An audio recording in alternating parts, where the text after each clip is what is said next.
Kang is officially living out his character from the Fast and the Furious Tokyo Drift.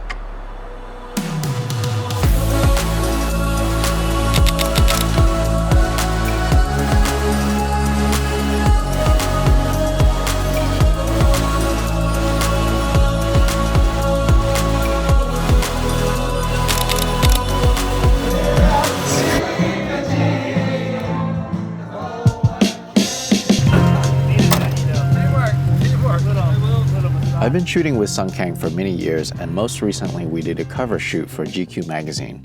I've always known him as a car guy, but in the past few years he has taken a deep dive into the car culture world. I randomly saw a single Instagram story that he posted from Veilside, which is located about an hour north of Tokyo. Not knowing when he shot the photo, I fired over a quick text asking if he was still at Veilside. He responded with, "Hi Larry, you have to come by and see the new build." When I walked into Veilside, it was like a scene that could have very well existed in a Fast and the Furious movie.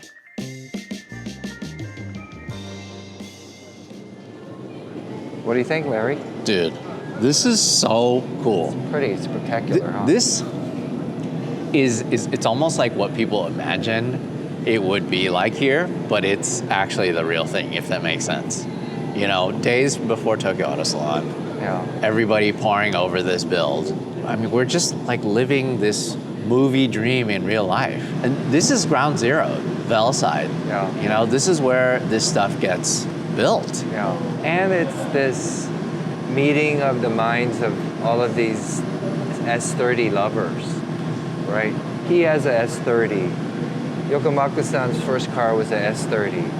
We have like Star Road, like donating parts, contributing to this. Like, you know, you would think like different garages are like competitive and they want to kind of separate themselves and compete at Tokyo Auto Salon, but it's not like that here. It's like other, you know, garages like Star Road. Hey, we needed a mirror because we had the factory and he took it off his car. He's like, here, we'll deal with it later. Because this is like, you know, the competition size, right? And it's just, for the show, it's just much better.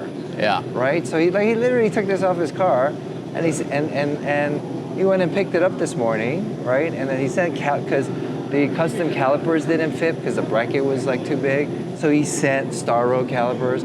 Can we take a look at them? Yeah. So these are from InSpeed. So Yokomaku-san's, all of Veilside's calipers are actually made in China. It's pretty cool to have somebody like Yokomaku-san so open-minded, and it's not about like, you know, one country against the other. It's like to encourage and to foster like car culture in China, which it really is non-existent there, right? And to be able to like, you know, work with a Chinese company, right, and put it on an institution like Veilside, like that really, you know, kind of blew my mind because he's so forward thinking. You would think like, oh, he's gonna just like only work with Japanese companies, but it's not like that. You know? Well, this is like a pretty international build, honestly. We have a Korean American building a car in Japan with parts from all over the place as far as Dubai too. Yeah. Carbon Signal, I had a chance to visit them, and they were working on your parts. I think it was like 700 hours into this interior. I think this is like the 4th or 5th generation of interior. I mean, they started with me in the Fuguzi. That was like their first 240Z interior on the Fuguzi. The 78 car that you shot for GQ, also Carbon Signal. But this, like, takes it to a different level. Come on, Larry, look at this interior. Like, look at this. It's like complete. Isn't this interior beautiful, Guan? Look at this. I mean, this looks like it's bespoke, but what's beautiful about this, Larry, is that these parts are not exclusive to some elite person. This is a kit, you can buy it, and it's actually attainable, you know? I mean, what are people spending on these cars today? I think it's equivalent to like the 10 years ago 911 kind of guy, right? So I think an average person that really loves these cars are probably putting 6 figures into it, right? So body paint, new motor, and this interior. Now we have this beautiful Veilside kit available, carbon fiber, right? And the beauty of this is that you're not cutting anything. You know, that's what Yokomaku-san and I, you know, we had a discussion is that these cars are becoming so rare. Let's not cut them up. And if you want to go back to like, you know, stock parts, you can, you know? Is this something that you were always looking forward to doing?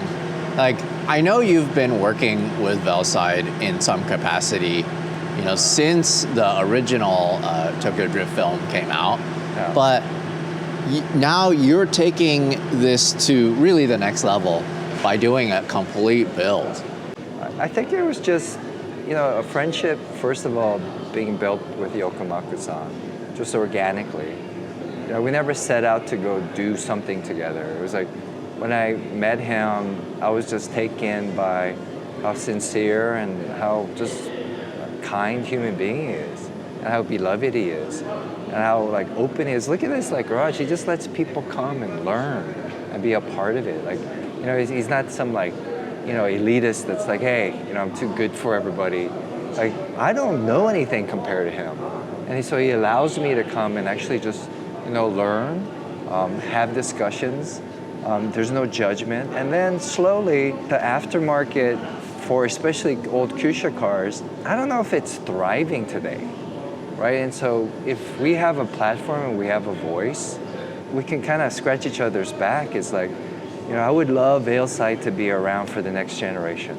But I would also love the younger generation to appreciate these cars that you and I love too, right? It's like, yeah, the GTRs, the R34s and 35s are great, but you know, this 52-year-old car is something special. You know, this is the grandfather of the GTR, the modern Z. And it's like, I think these need to be preserved. But, you know, the young generation also love newer aesthetics too. You know, so that's why having somebody like Yokomaku-san just be so open-minded, right? Like this car actually was born in Guangzhou at the breakfast buffet on a napkin. And, you know, it was done like through Google Translate because I can't speak Japanese and Yokomaku-san's English isn't that great. So we were having breakfast and I was like, what was your first car, Yokomaku-san? Google Translate, he goes, oh, it was the Z 240Z. And it's like, you know what would be awesome? It's like if we did this kit from Veilside, right, with the theme of 78, the Anakobi Aoki, the fall down 7 and get up 8, using like Han's colors, the orange and the black, an homage to the 432 as well, right? And he started talking about the PAM's head, 24 valve twin cam, LZ6 motor. I was like, ooh. So we can do like a modern day homage to the 432 and use like modern components. Like, and so I was like, what is your, you know, kind of design cue? Like, what are you thinking? And it's like, well, interior, let's call Carbon Signal, let's call Amir and Lufty and see what they think. And they were excited to contribute. Like you've seen this like spoiler, like it's kind of like, I think this part is something that we've seen before, but then this becomes Veilside.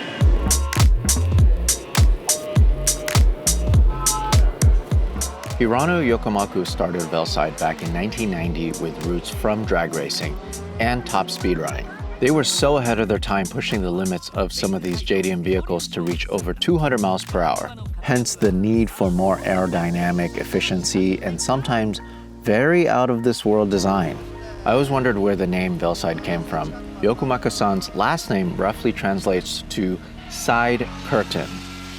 And since side curtain didn't make any sense, he flipped it around, and another word for curtain is veil.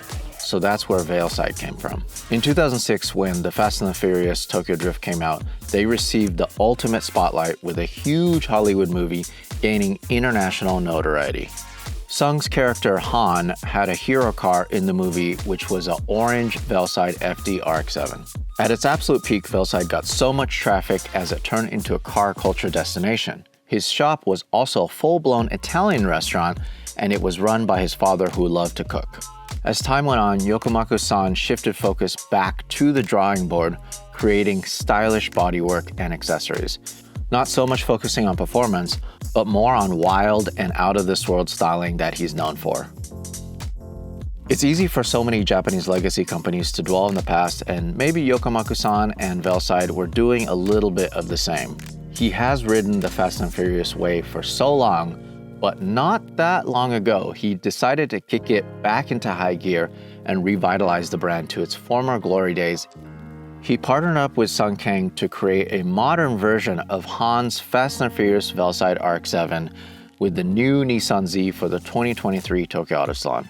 And for this year, it was Sang's idea to build an old school version of that exact car, but with a modern twist. Did you ask him, like, hey, let's source a car? Like, what was the process of getting to this point just 3 days before the Tokyo Auto Salon show? Because we started in August. So we had that breakfast in Guangzhou, China in August. And then, you know, the amazing thing about Yokomaku-san, it's like, I call it, there's like people that do the LA talk, they just talk a whole bunch of stuff and nothing ever gets done, right? But then right away, he started texting me. He's like, I'm so excited, I can't sleep, right? Because he has a passion for this 240Z, the S30, right? So he has history with it. And I think he just, his like creative mind was just going, right? And he's like, let's premiere it at the Tokyo Auto Salon. Yokomaku-san actually, when we first met, he's like, he knew that I loved the 240 so much. He's like, what if we did a kit? And I was like, I don't think it's gonna sell. So I was really worried, and I go, hey, this news, Nissan Z's coming out. Let's focus on that, but let's not cut that car either. And I really appreciate, because he's known for like these wide body like designs. He's like, all right, if these new Z's are gonna be marked up to like 75, 80,000, to cut them up, right? I feel like, I don't know if that consumer is gonna wanna do that. So we created that car, right? So that was like 2 years ago. And then over breakfast, I was like, I would love to have something Veilside, like a Veilside interpretation on this car, but I don't wanna cut it up, right? And he agreed, like we won't make white fenders, right? And we'll keep the original like design of the car, but then he'll add his Veilside touch to it. And it's like, so how many pieces we have? We have side skirts that aren't on there. So that's 1, 2, we got the hood, right? We got That's his design. Yeah, that's his design. All carbon fiber. Fender mirror. And then also the front lid. The front. Yeah. This is all Veilside too. Yep. And the hatch. The entire hatch. Yeah, and the entire hatch is Veilside. Yeah. And then these tail light covers. And then also the rear bumper. Yeah, and the rear bumper. And that's kind of it. So, they're kind of like just bolt-on parts, right? So this is like a DIY kind of like kit. Like you don't have to take it to a body shop. You don't have to cut the car. You don't have to do any repainting. What about the donor car? Did he find it in Japan? This is a US spec. So this is 1973. And you shipped it over? No, he actually had it here. Oh, okay. And then the white one is a parts car. Oh, okay. Yeah. So he had it here. Yeah. They refreshed the chassis, refreshed the body, brand new orange paint. Yeah. Right? And this is the same paint as the new Z. Are you serious? Look at Yeah. the underside of this thing. I know. It's so clean. I know. It's like Everything. Like art. Axles, the suspension, the mustache bar, all of that is CNC'd. Look at that exhaust too, it's so clean. Yeah, by Ryzen. And then the Escort diff, ECU by Lynx. So it's fuel injected too, Larry. So okay, Fuel so then injected, baby. let's talk about the motor. So this motor is not what you'll The finish final? with. No. Yeah. So Final you'll be able to see at Tokyo Auto Salon, which is a prototype by Pam's 24-valve LZ6 project, which was a project that never happened at Nissan. It was like they had the L4, but this L6 version was planned, twin cam 24-valve was planned, but it just never happened. And so the original designer of that is still alive. I think he's like 86 years old. So Ken from Pam's actually sought him out and got his blessing, and has his support. So he's like, I want to bring this motor to life. So this car will probably have like the first like actual twin cam motor. Twin cam, inline six. Yeah. And do you know how much power they're aiming for? Well, because the transmission doesn't want anything over like 400, 450. I think he was saying like 350, 400 is probably enough, right? And then how many liters is it going to be? Do you know? I think 3.2. I think it's a 3.2. Yeah. Hey, Yokomaku-san. Let's ask Yokomaku. Yeah, let's ask him. Yokomaku-san. Yokomaku-san. You know the how many liter is the twin cams? Yeah. How many? Yeah, liter. How many liters is the twin cam motor going to be? 何 cc にするの？ 3.1. 3.1. 3.1. Look, 89 bore and stroke 84. 1 millimeter longer, LD 28. So 3.1 liter. Single camshaft by 380. So that's why DOHC will be happen over 400. Over 400. By natural aspirated. What? Natural aspirated. Oh, 4 over 400. 1 liter engine making over 400. That's a lot. Amazing. That is amazing. Oh, new technology is like that because of the we are learning every day. And it's not gear driven. old-fashioned. Yeah. It's not going to be chain driven. It's a gear driven. Right. Do you know what it's going to rev out to, maybe? Can you ask him? What? 何回転マックスにするつもり SOHC はこれ Or the dual. 8500で DOHC はDOHC はやっぱ9500ぐらいまでしたよね So he's at 85 for SOHC and 95 for DOHC 95 yeah we discussed about for we must get this sound note 95 9,000 over is very important sound quality. You know what I mean? For below 9,000, we know that. We knew. But 9,100, 9,200, 300, 400, 5. It's amazing. That RPM cluster from Speedo has to be changed. That goes to 8,000. But you know the 432 has It's gonna 10,000. go like this. There's a 10,000 version of it. Right. So we have to change that out. Yeah.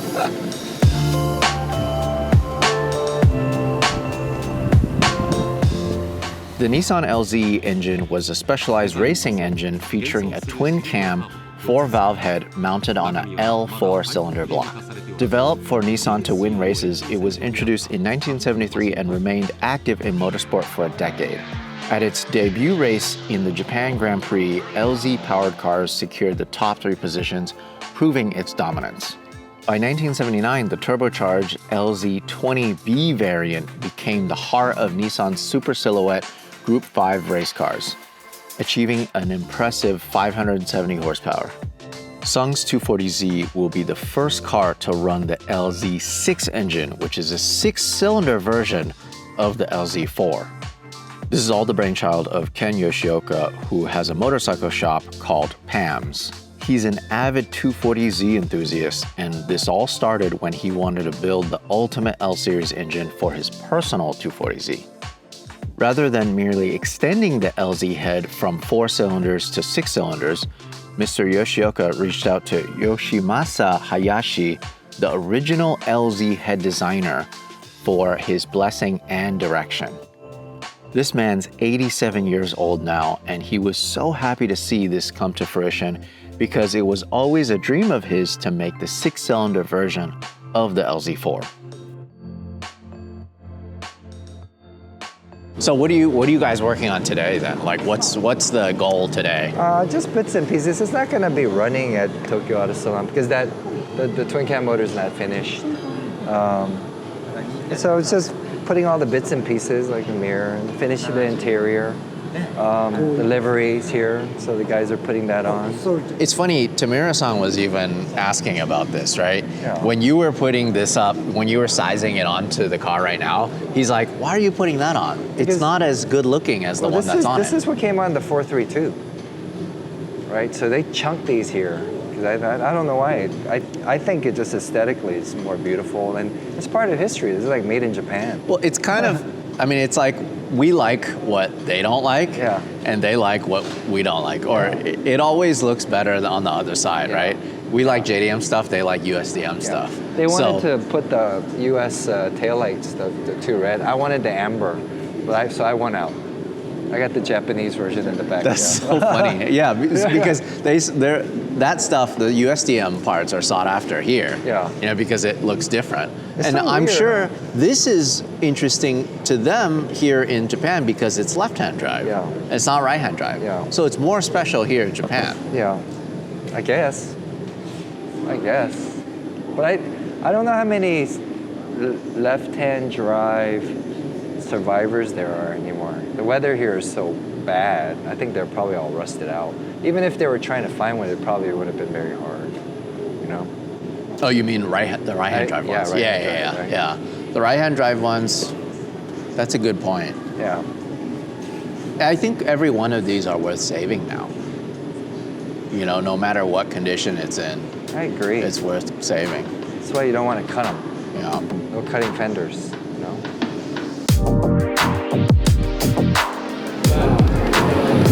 でも UHC にしたいのか。エンジン間に合わないから、そう。 Hey, if you like what you're watching, do me a favor. Go check out the Hagerty Drivers Club. 24/7 roadside assistance with flatbed towing, subscription to our award-winning magazine, and more. Sign up today. Links in the description.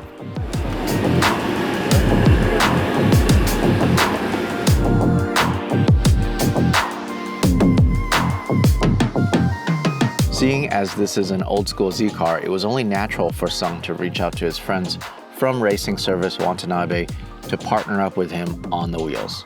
I caught up with my buddy Russell from the legendary wheel company. What do you think about some of these cars? I mean, this obviously is iconic. This is the most iconic, like RX-7, Fortuna.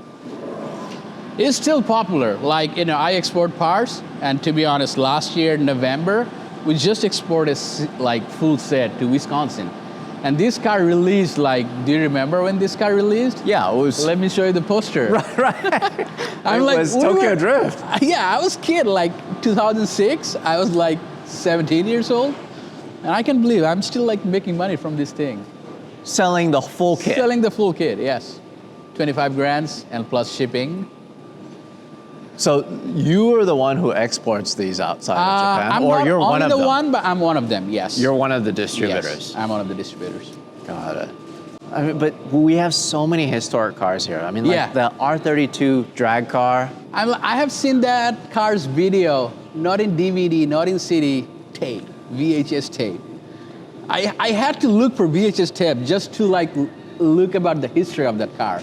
Because like when it was running like on the actual race, they didn't have CD. This is like really legendary car. And then they have the Supra over there. I think after that one, they built this one, and then it drove for a while too. You know what's amazing to me is that he still has these cars. Yeah. You know, like nobody bought them or they didn't get scrapped or crashed. It's like he has the whole history of Veilside just Yeah. here. And it's evolving too. Like these, like Supra, like they have evolved it to a newer style. Have you seen the newer style No, over there? but- Let me show you. Yeah, let's see it. So that Supra evolved to these now. Can you guess it's a Supra? It looks like an Audi to me, honestly. What That's the about- heck? Yeah, it's the Veilside Premier. So they have this Veilside Premier kit. They use their like own tail lamps, like headlights and everything. But yeah, look at this. Like, they're still evolving. You know, it is amazing to me how much they changed the look of these cars. Yeah.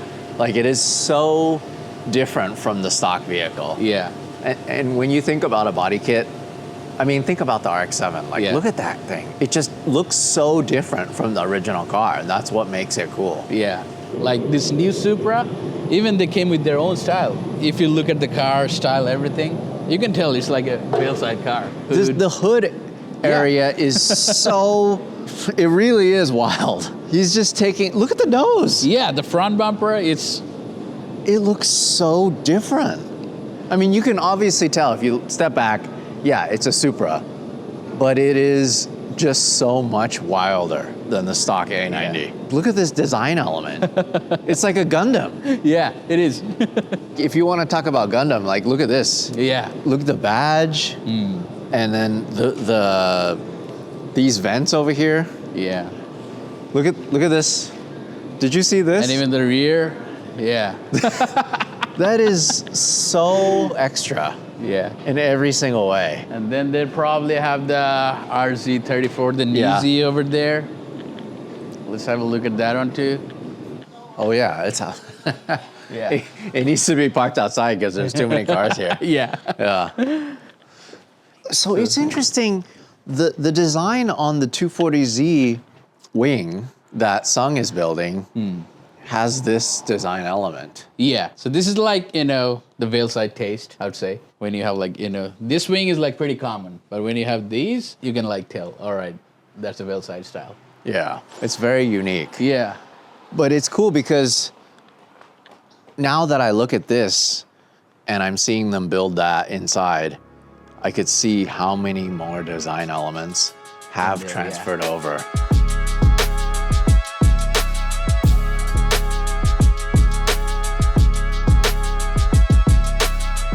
Wow. Look at this. This is just old school row here. Like 3 Cedrics. These are like, you don't see anywhere. Like, not in auction, not in street, not in here, but like 3 Cedrics. He has a thing for Cedrics, huh? I think, yeah. He personally, so Yoko Maxan personally loves Cedric a lot. Did you see Yeah, the real drag setup. The e-brake. It makes me wonder if it's to lock the front, or is it a Hikis? No, because it looks like it has a brake It has a reservoir. brake, yeah. Look at that. Look how long it is. Yeah. I don't know now. ありがとうございます。あと、R32の超長いサイドみたいなあれは何ですか？あれは昔ね、はい。もうほらドラッグレースやってた時は、はい。もうそれこそ 32GTR のはい。チューニングではい手探りはい。だったわけ、はい。で 4WD のコントロールをはい。自分で任意でメーターを見ながら、はい。その場でねコントロールしてくる。 Oh, so that's like, it controls the four-wheel drive system. So you look at the gauge and then you control like Right, how... the Atessa. You Atessa? control the Atessa これ system. Atessa システムをマニュアルで。マニュ Oh, they control the Atessa system manually. Right. That is. I'm like, how? Why does it have to be so long then? Yeah. Is it because of the なんでこれ leverage? 長いんですかあれ。すごくパワーが必要。 You need a lot of power, so that's why they use the Teco method. So that's why it's long. That is so. You need so much arm strength to do it. Yeah. Amazing. But Ahead it of was its like time. in the back when R32 drag racing was really popular. Yeah. Everyone was like, trying their own way. Right. And I think only he tried that. Like, I think I can make a difference on That like is doing so there. cool. They started doing it manually to get the data. Like how it works gives you the like best thirst. And then you program the computer to get that To do the exact to same do the thing. exact same thing. So It's then, so many work. So then, what year was that? 1991, 1992. I was 2 years old. And then, what kind of times were they running in the quarter mile in that? Back on like 1992 or something, you couldn't have like drag tires. You had Yeah. to put like Nitto 255 radial tires. And with that car was like 8 seconds. Already? Like radial 255. Like not even 315 Nittos, like 255 radials, 8 seconds. That is amazing. Yeah. So back on those days, like the Japanese drag tracks, like they're like just like regular street. So you couldn't have like enough grip from the track. So they were struggling a lot to get the time better. That's why they're using. That's why they're using this like crazy a lot of like e-brake to change the.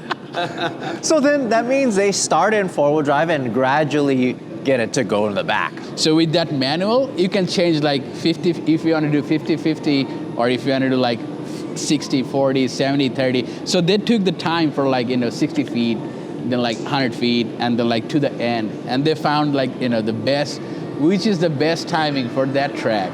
That is so crazy, man. As if it wasn't enough for him to build cars in Japan with Veilside, he's also become very close friends, rubbing elbows with many of the key players in the Japanese tuning industry. Despite it being the TAS crunch, we went out for drinks and karaoke to celebrate such an awesome build.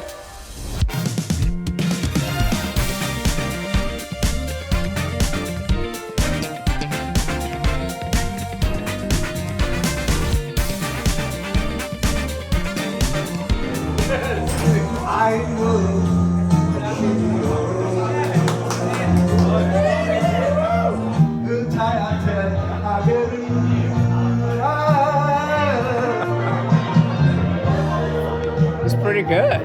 It's really good.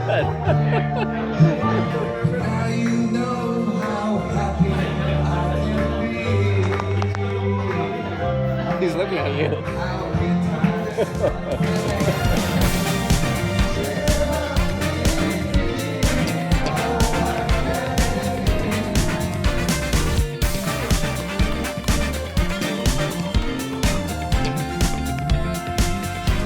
We ended up closing down the bar around midnight and headed to the car culture destination, Daikoku parking area.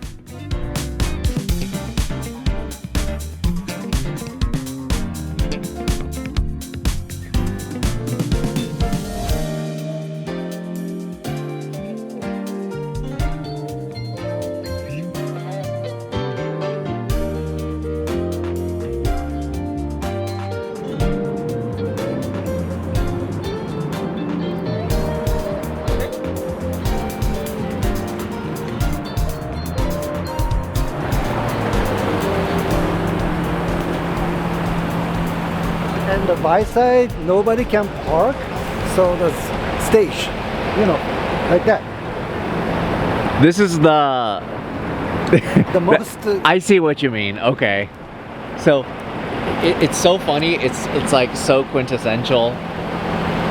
New Z, and then of course Mr. Tamura-san, you get out of it. Mr. Nissan gets out of the New Z. Like what? You make sure the lights are on. It looks It's good. okay, it's No, okay. it looks good. My baby is Running light. working. It looks good. It's Daikoku is the one of the important Japanese culture. I cannot easy to say the JDM because JDM is your name, American names. Right. So we called about for some Daikoku stage, which is for more cars and coffee, like night cars and coffee. Sometimes morning cars and coffee is okay, but How many years have you been coming here? 30 years over, 40 something. When this was first stage, there is nothing about for any like bump or some corner or stop. There wasn't Just the even any front. parking lines? Yeah. No. Completely open. And some crazy guy is spinning or drifting and like one of the other stages. In a very Crazy night. guy. Totally not you. Yeah. Totally not you doing that.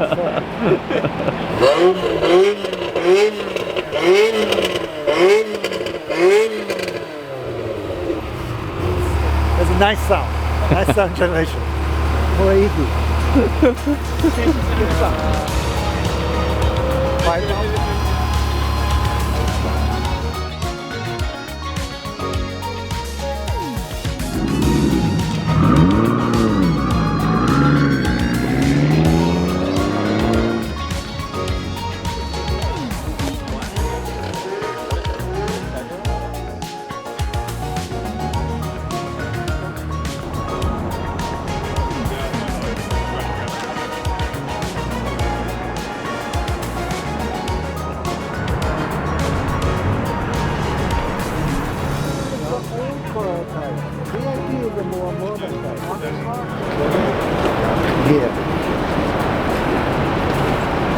where it all began, Larry. What's that? This is where we talked about Orange car. the new Z project, Veilside Z project. Right Here on at Dakoku? Yeah, right here, like literally here. This is where it all began. 2022 or 20? Right here. 22. Kenji was here. Tamura-san, Yokomaku-san, Brendan, and Toshi. Toshi was a Toshi, yeah. consultant We for just call Toshi. Tokyo Drift. What are we buying? Hot tea. Kid in a candy store. That's the car I'm driving right now. As Sung was explaining to us, right outside of the Lawson's convenience store was the very place that he and Hirono Yokomaku decided they would build Han's hero car again, but with the newest Z, further continuing the Veilside legacy for years to come.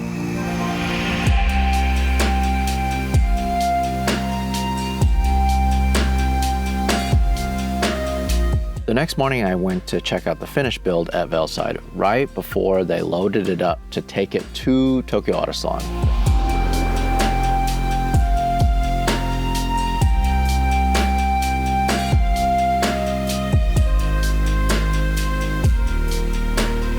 Sun was destined to fall deeply in love with the culture that has embraced him with open arms. Whether this generation of car enthusiasts like to admit it or not, the early years of the Fast and Furious franchise has made such a large impact on our lives. It's almost too perfect of a story for him to eventually become a real-life version of Han, at least the car enthusiast part.